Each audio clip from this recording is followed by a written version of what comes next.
आमच्या डायरेक्ट सापच निघला बाबा।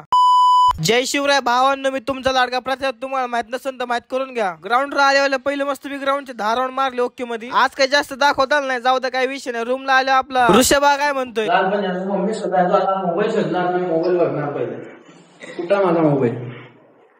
नाश्ता करून आलो, असली घाण पडतील ना भाई। डायरेक्ट 2 वाजता उठलेलो बाबा। उठल्यावर लागलेलो आवरायला, उरकून झालो डायरेक्ट बॅग भरली, डायरेक्ट कल्टी मारली भाई। जिमला आलो, स्ट्रेचिंग केली, लागलो सेट मारायला ओके मध्ये। तर भावानं आज आपली चेस्ट आणि ट्रायसेप होती। विषय काय माहितीये का, डंबलची चेस्ट मारायची मजा आहे ना भाई, ती कशात नाही। चेस्टची ओके म्हणजे 5 सेट घेतले ना, आलतो ट्रायसेप कडं। ट्रायसेपचे जास्त सेट घेतले नाही, 3 सेट घेतले। मेसला जेवण वगैरे केलं, बाहेरून बघतो तो भाई साप निघलेला। चला म्हणलं जाऊन बघू बाबा केवढा आहे काय, नाही का। तिथे गेल्यावर कळलं भाई लय मोठा पण नाही, छोटाचे। हा घोणस आहे, पण घोणस मध्ये 2 प्रकार येतात। जो विषारी आहे तो घोणस, आणि जो बिनविषारी आहे त्याच्यामध्ये तो डुरक्या घोणस। अजगराचे पिल्लू नाहीये आणि घोणस पण नाहीये।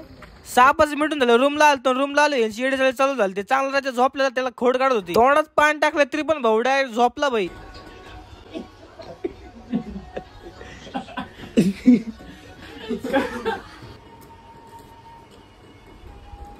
नाच करते का यावं लागते। 11:30 वाजता कोण खायला रात्रीच्या टाइम किती झाला?